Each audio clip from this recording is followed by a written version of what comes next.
comfy, because The View is live. Russian connection? The bombshell report claiming Trump's campaign had repeated contact with Russia even before he was elected. Plus, Hot Felon steals the show. Is his Fashion Week debut rewarding him for bad behavior? And Bob Odenkirk has a sneak preview of which Breaking Bad guys are showing up on the new season of Better Call Saul. I'll be representing myself. Hump Day Hot Topics are here with Whoopi, Sunny Hostin, Joy Behar, Sarah Haynes, and Jedediah Bila. Now, let's get things started.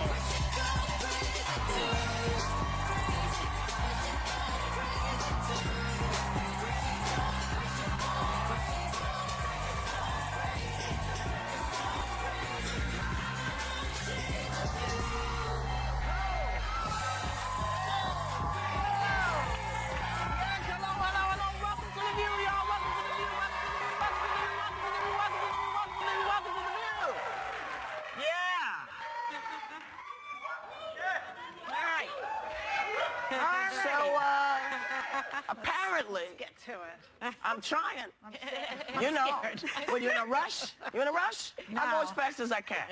There's so much going on, that's all. Well, yeah. Trying to go. I know. Yeah, still.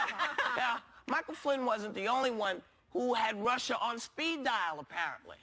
Phone records and intercepted calls show that members of you-know-who's presidential campaign had repeated contacts with Russian intelligence officials.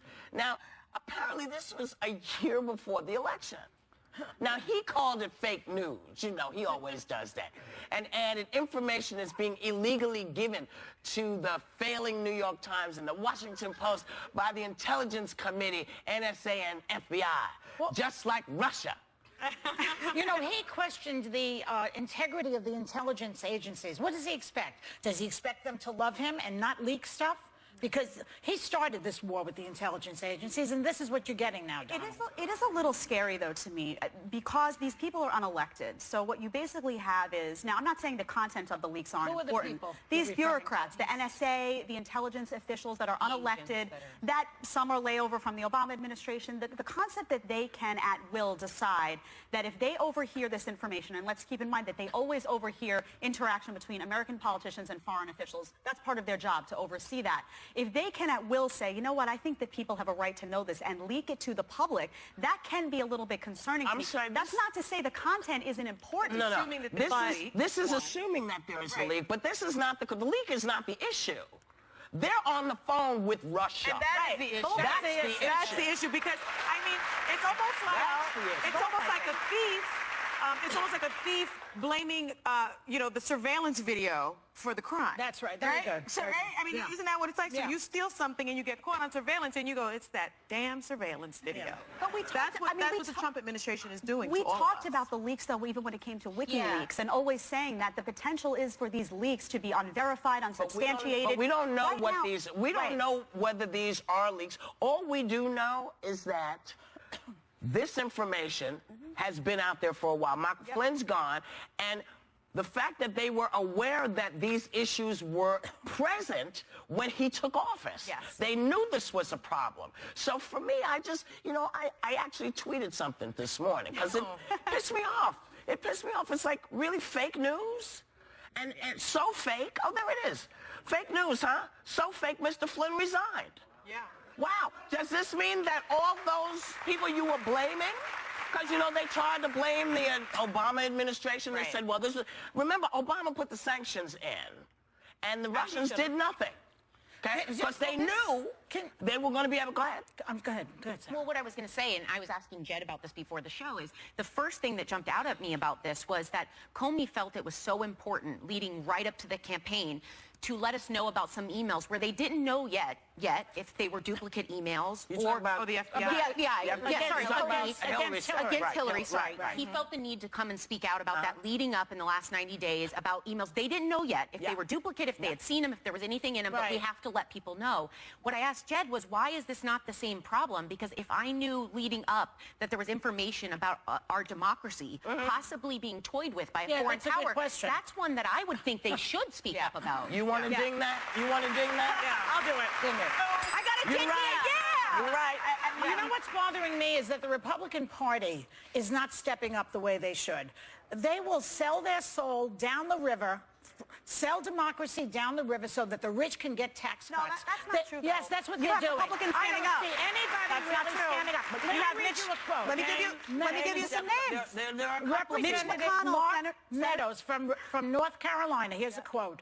I would rather accomplish something with distractions than not accomplish anything with smooth sailing. They don't care. They don't care. Mitch McConnell, Senator One. Richard Burr, Senator Mark Warner, John Two, Cornyn, three. Senator Roy Blunt. They are all out there, and Let's they are see what saying, they do. you have Jason Chaffetz now investigating Mar-a-Lago and Do your saying job, these Jason. But what are they going to do? conversations The that are bottom line happening- is, when I look at this from a prosecutor's viewpoint, this is treason. This is treason. If they find that definition of treason, because treason is putting your enemy before your country. Russia has been our #1 enemy for 65 years. And the question really needs to be, what is the overall connection between Russia and this administration? Well, and the way we get you know, to that is Donald here's Trump's the- taxes, because that's where right. all of Well, the wait. business ties are. You know, I'm old enough to remember Watergate, and so are you, maybe. Yes. When Watergate Maybe, thank happened, you. basically, we're in the same. Yeah. So Nixon, we didn't know. Was Nixon involved in the break-in? Did he know anything? What did we know? So all these people were dropping like flies. Ehrlichman, Haldeman, John Mitchell, and then John Dean came in and he testified because he knew stuff. And then they found the tapes, and there it was, the smoking gun. Now, what is the smoking gun in this situation? You know what? And there The needs to be an smoking gun. investigation. Well, they need an investigation so that we Well, can they find need the an smoking investigation, gun. but they need a separate group. Because the group that's in right now, I don't know how conservatives feel, but I would not feel comfortable with the group that's in now investigating themselves. That's now, right. I understand that the conservatives, I understand conservatives, they kind of like what they're seeing. But I don't believe that, because after all the bitching and moaning they've done over what democracy is and what we stand for and blah, blah, blah, for them to sit back and allow this seems crazy to me. And so I put it on you Republicans. I said this yesterday. That's right. I put it on the Republicans, because we have, you named some guys, we named folks last week who are saying, listen, there's a problem. And if they're standing up, the rest of you, Paul Ryan, the rest of you should get up and stand for America. As you say, America first. Well, when is that going to kick in with y'all? Can I just say Open up the investigation, though. they should open up to a special prosecutor.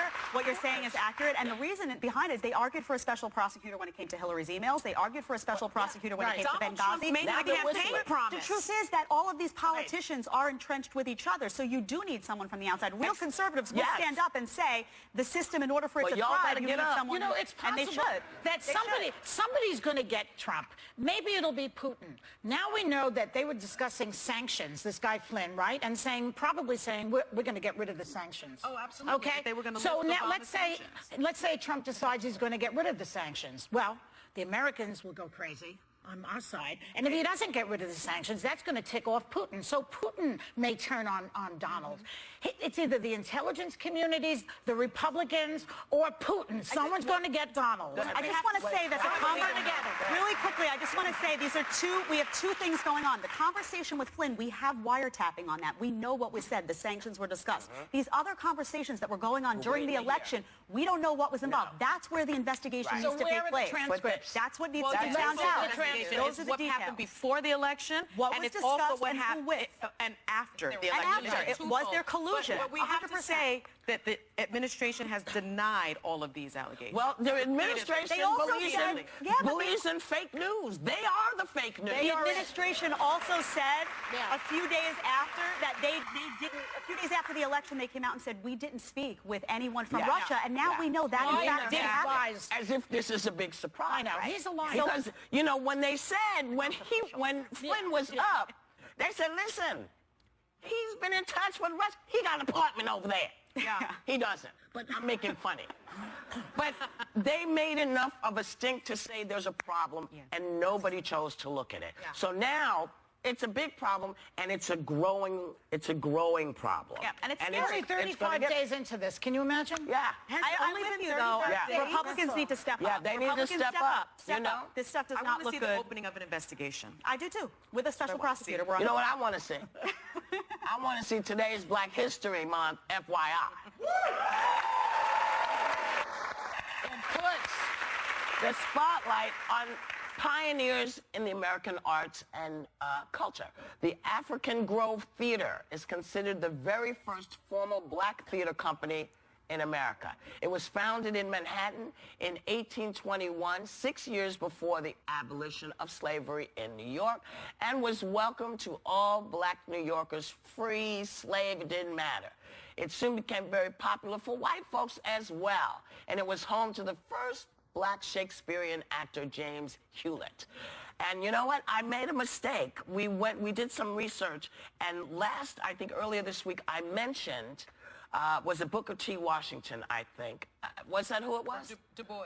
W.E.B. Du Bois. Yeah, that's right. And I said that he was the first to get a doctorate. He was the first to get a doctorate at Harvard. That's the difference. okay. That's the difference. So, you know, I try to get it all right. We try to get it all right. Sometimes when we made a boo-boo. So back up, y'all. We'll be right back. Think you'd never hear the co-host supporting a Trump? You're about to later. Still ahead, Better Call Saul star Bob Odenkirk reveals how he created one of the most classic SNL characters ever. My name is Matt Foley, and I am a motivational speaker. Welcome back. You know, the political debate has spilled over into restaurants. A man who ate in an Italian restaurant in San Antonio, Texas, wrote on his receipt, the food was tasty, the service was attentive. However, the owner is Mexican. We will not return. America first. May I just point this out, and then I'm going to shut up. Okay? San Antonio, Texas was Mexico first. The U.S. acquired it from Mexico in 1845. Now, you know what? We ask immigrants, we say to immigrants, come over and do it right. Come over and get your papers, get your do you right, and we'll support you. Well, if this is what that looks like, I understand why people don't do what you tell them to do, because if you don't support your local restaurants because you think somebody Mexican owns it, I don't understand Well, you're arguing against bigotry. It's just plain bigotry. Yeah, I mean, that's what it is. There was something else that came up, a better side of that restaurant debate. A restaurant in Brooklyn is using their receipts for good. The restaurant's called Kiwiana, is printing a pro-immigration message on their receipt. So at the bottom it says, immigrants make America great, and in parentheses, they also cooked your food and served you today. Yeah. And so it's like a nice way. I think what was And terrible, that is the difference. What was terrible about what happened in San Antonio is the owner is Mexican, has restaurants in the United States, restaurants in Mexico, and his family got death threats after this. You know, and they lost business. Lost business. I think there's a side, you know, I come from the right, and I think sometimes it's best to kind of call out your own. There is a segment on the right that, yes, supports border security and supports immigration, and they're great about it. And then there's a very small segment on the right that has emerged that is anti-immigrant. And I hear things like this, and it bothers me. How small? Is Because it they're small? very, no, they're small, but they're loud. And as we all know, if you're loud and you're small, you get heard, and that gets the front page of the headlines. And all of those people that are fighting for legal immigration and want talented people to come here and want this to still be America where people feel welcome and this is a land of opportunity, those people get silenced, and the small majority get the voice. voice. It's small because that's my experience. Trump ran on an anti-immigration platform, and millions of people voted for him. But a lot, I'm telling Either you, they are also anti-immigrant people or voted they for look the Hillary. other way. I don't know which one is worse. More people voted for Hillary. I mean, by 3 million. Well, here's what we can do for think this. I don't think This it's restaurant in San Antonio, if you live in San Antonio, go and support that. Yes. Go and support that. What's the name of the restaurant? Do you remember? They didn't write it. They didn't write it. You know, they have never it on- want us to say the name of anything. But God forbid someone should actually think that we're selling Don't they something. make Italian food, though? I don't know. Yeah, But I think it's Brian, Italian food. Brian, you'll find out the name of the restaurant. We will tell to people. We're finding out right now. Thank Good, you. good. Go support these folks. These folks are working their butts off, and they've been there for 17 years. Good for them. 17 years working. good for them. And you know, it's the other annoying thing. DeFravo? As this is also... DeFravo. DeFrappo. DeFrappo? Can you spell it? Yeah. DeFravo. DeFrabo. Okay. Spell it. D-I-F-R-A-B-O. DeFrabo. Please go and support them. Yep. We're better than that. Yeah. Now, politics, of course, now is everywhere. And it is also spilled into Fashion Week as well. Elle Magazine's senior fashion editor tweeted that she and other editors changed their seats so they weren't near the first daughter, Tiffany Trump. There were also photos posted of Tiffany with empty seats next to her. You know what? Tiffany, I'm supposed to go to a couple more shows. I don't know what's going to happen, but I'm coming to sit with you because nobody is talking politics. We're not. You're looking at fashion. Yeah. She doesn't want to talk about her dad. She's looking at the fashion. And for Elle Magazine, a magazine that says it's a woman's magazine. Well, maybe it's to just do not the whole this. magazine. I mean, it may a couple of people, right?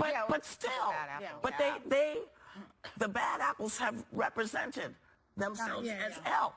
I know, she's that's true. but Tiffany's left out of everything, I even know. and Trump leaves her out of the North She's Korea talks and Yes, I everything. mean- It's So- sad. I mean, I mean, it's and almost it's like we wrong. live in a time where people are saying because it's a Trump, it's okay to bully her. Because like bragging about this online and saying, look, she has no one to sit by her, that's being a mean girl just for sport. Nobody, Like, nobody attacked the Bush girls, but Rush Limbaugh once compared 12-year-old Chelsea Clinton to a dog. So let's not just blame liberals on this People one. also attack the Bush girls. You know, I think no kid is immune. So something happens where these, parents get in and these kids are held accountable. But what for their about his parents sons? in They're some involved way. a lot, so Well, they're involved in targets, I'm policy. sorry. It's different. Yeah, if but someone's she's going to looking a at basketball clothing. show- She's looking at clothing. I wonder She why just- they did it. Is it because they didn't want to be photographed with her and people I may don't think know. that I don't know. that's Maybe part of their you know what? politics? And people say, what's the difference between, people boycotting Ivanka?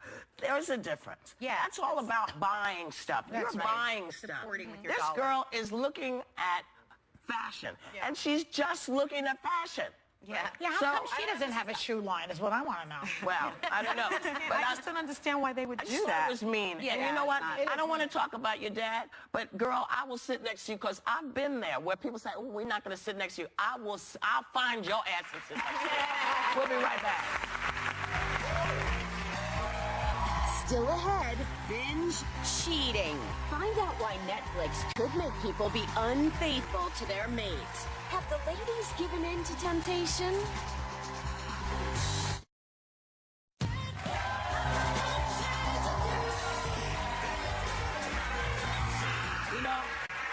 We were talking about fashion, and we just have to mention this. One person who got a much warmer reception at Fashion Week was Jeremy Meeks, who first met the world as the hot felon. Do you remember him? Yeah. Yeah, 'cause some people complain he's being rewarded for bad behavior. Well, he went to jail. He went to jail, served his time, came out, somebody gave him a chance. What's the matter with that? Well, it just shows you how, in this country especially, if you're good looking, you can get away with anything. I know that for a fact. I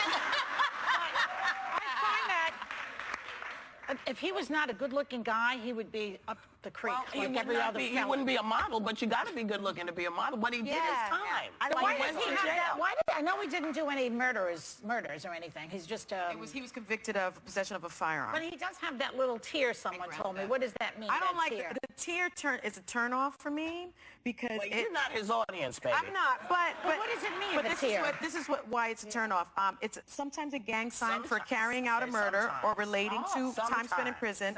It can also represent hardship in life or when a person has lost someone close to them, Yeah. and then it's filled in when they get revenge on that person. But he hasn't explained what it means. Well, and he shouldn't have to. He did his time, and everybody and their mama got these tattoos. Yeah, Tattoos up in here. I just a face I think tattoo. we talk about, though, how sometimes people get in the system and there are cycles and families maybe that don't have money. Not all families that don't have money, but sometimes maybe he never was believed in. And like now that he's done this and he saw someone say, you've got something that will work here. Yeah. It might be the first time. And he's got 3 kids and he's married. And he's And the idea married that to the same woman. I mean, it's... it might be the first time someone And he said is you can do gorgeous. this. And I, I think like that's second cool. chances, though. And I do too. I think a like when the redemption story. public applauds and says, you know what? You made your mistakes. I made my mistakes. Whatever led you there, let's give him a second chance. I think that's really okay. Isn't that what it's supposed to be about? I think that people. And he had quite a People record. magazine should name him the sexiest felon alive. Wait, He's Joy, very did you just laugh at your joke before you delivered it? I think you I did. thought of it. I said, this is Happens often. You know, Bob Odenkirk is here. He's in Breaking Bad and Better Call Saul, 2 of the most popular series to binge watch. And apparently this binge watching thing seems to be coming in between couples. yeah. A new study claims almost half of the couples in the U.S. have Netflix, and they've cheated on their spouses by watching ahead without their spouse. Sneaking it too. Sneaking and not sneak it. saying anything. You know who I'm talking about, Manny. Well, I guess my next question is not necessary. I had a situation where we got in a fight about it, though, because I actually thought he cheated on me. We had been dating for over a year, and I went on a trip for work for 3 weeks, and I came back, and Max had this, like, tone to him, and he's like, I have to talk to you, you know, and I just don't want you to be upset, and he's telling me all this stuff, and I'm like, oh my gosh, I didn't have you pegged as a cheater. And he's like, you were gone for 3 weeks. And I'm thinking, that's all it took? Like, and this is so bad.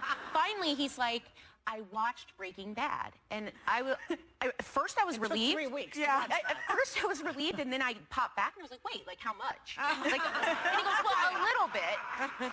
He finished all of season 3 He's gonna have to without watch me. it over again He with said, you. He goes, I'll watch it again, I'll watch it again. So but what? it was, So what? Joyce, have you seen Breaking Bad? Season It's 3 not was a cool to pivotal do this. season. Why do you have to watch it with him? Watch it by yourself. Penance. It's penance. It's like binging by We're yourself on going, food. You but want we'll it be work? right back. Yeah.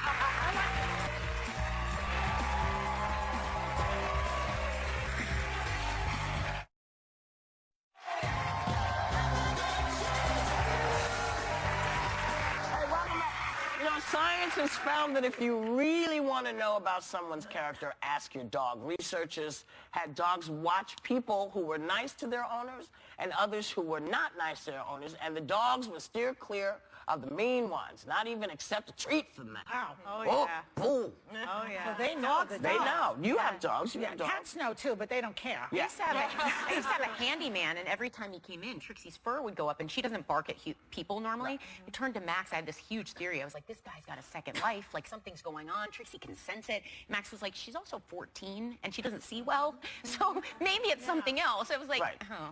Yeah. So what was it? Was the guy a felon or what? Well, he ended up leaving the building. Could be something suspicious. I don't know. But Trixie never liked him. They do know. They do everything. know. My dog too spots the cheaters, the liars. She'll just, everybody else will say, oh, nice to meet you. And she'll just be like, Yeah. Yeah. she looks, she you stares know, you there's down. no white dog in the White House at the current right now. Just saying. He should get a dog. Maybe It not. I makes don't you know. trustworthy, but I don't know if it'll work. He's got dogs. I'm always suspicious of people. Me too. He's got dogs. They're just taller than your normal dog. You know, a 5-year-old German Shepherd is the top dog in New York this morning. Please welcome the winner of the 2017 Westminster Kennel Club Dog Show, Numer, and her handler and breeder, Kent Boyles.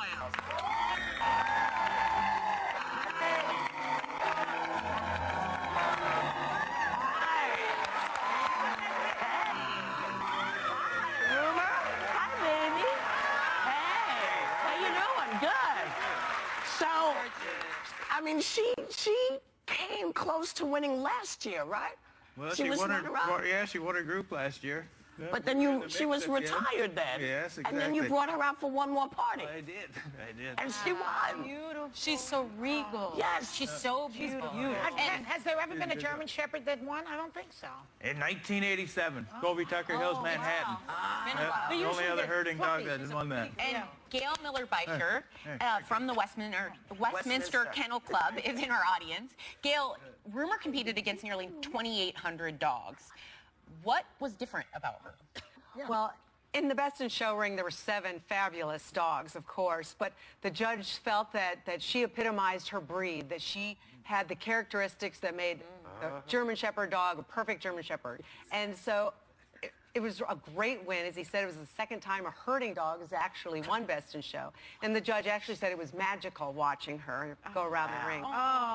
And Kent, now that Rumor is retired finally, I mean, 1, is she going to come back? And 2, what is she going to do now?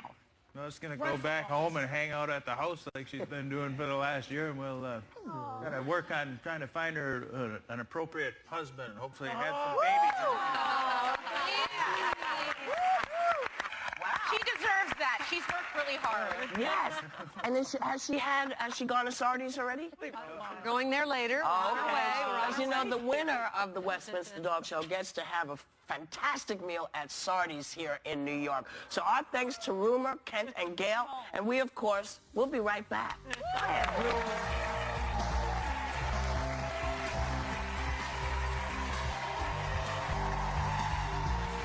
Probably from the movie Girlfriend's Day, where I play a greeting card writer, and I just tried my hand at one. Roses are red, violets are blue. I'm coming up next here on, and that's all I got. I don't know.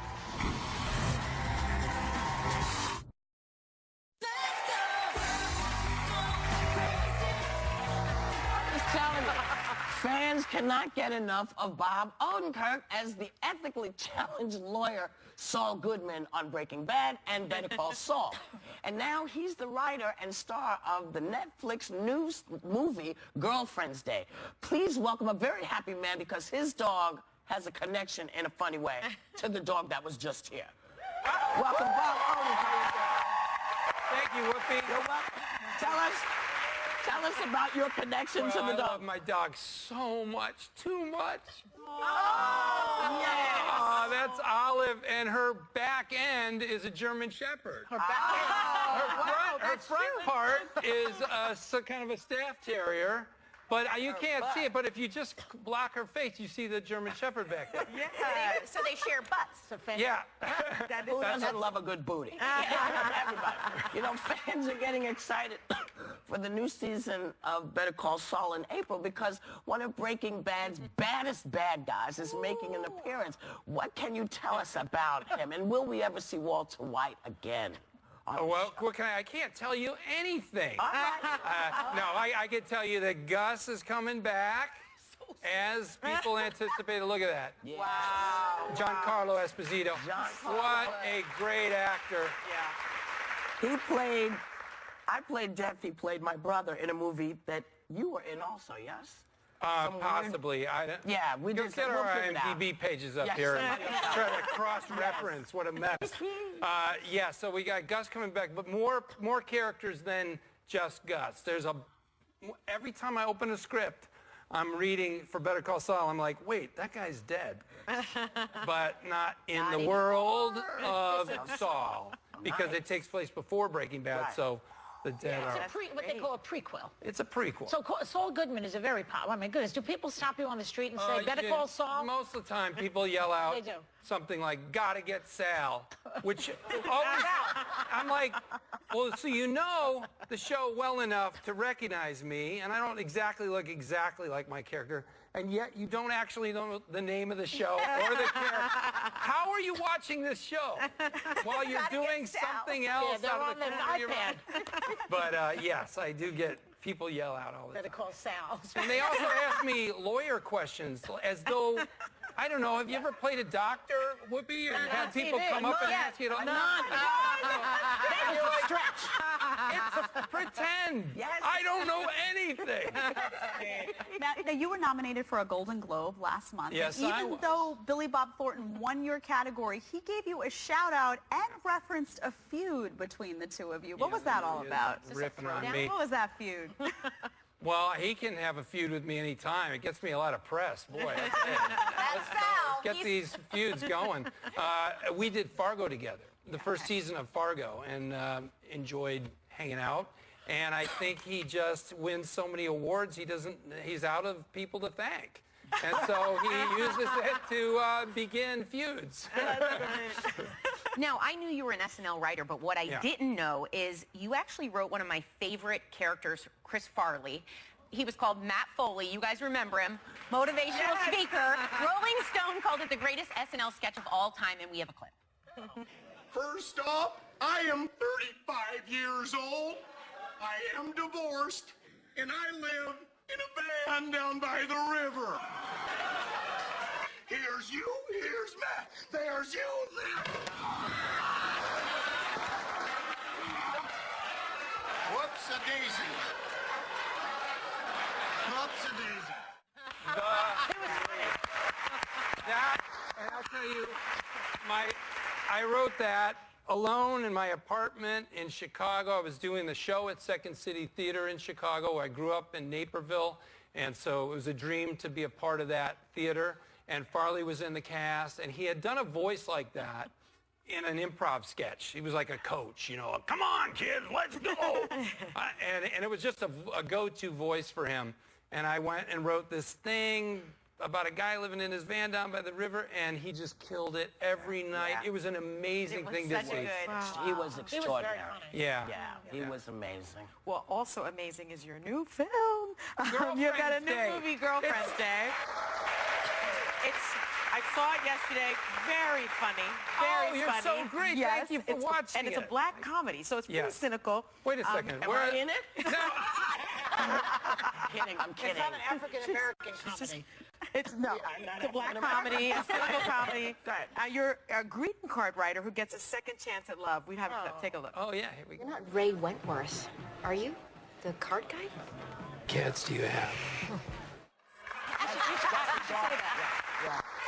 So that actress, Whoopi's just telling me, that actress in that clip, Amber Tamblyn, is married to your best friend, your BFF, David Cross. But That's you right. know her father. I've never met him. Ross Tamblyn, the great He actor. was one of the great, since I was a little girl. First time I ever saw him, he was in Tom Thumb.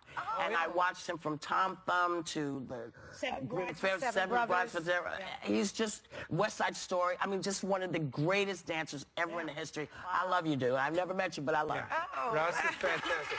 Yeah, so I got to do a romantic scene with my best friend's wife. Wow. We only kissed once, but it was for a long time. You know, you're so we had to get vain. it You right. probably think the song is about you. And so I hear you brought some greeting cards. Yeah, So listen, let's while I see was those. doing Girlfriend's Day, I actually wrote some cards just in, like, getting into character, and these would sell. These would sell. Happy Valentine's Day, right? Yeah. Look at this. And next year, too. Now, every guy would buy that card. That's good.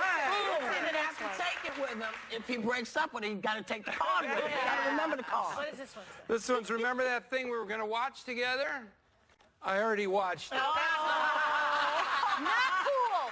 Not cool. I love you, honey. What's this? And this is Oops. This is kind of more important. Oops. We're completely out of money.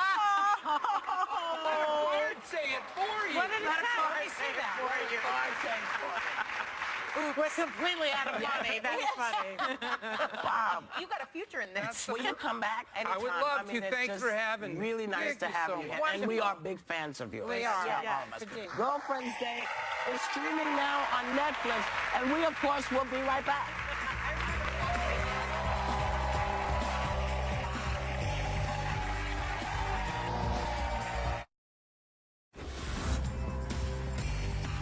Welcome back.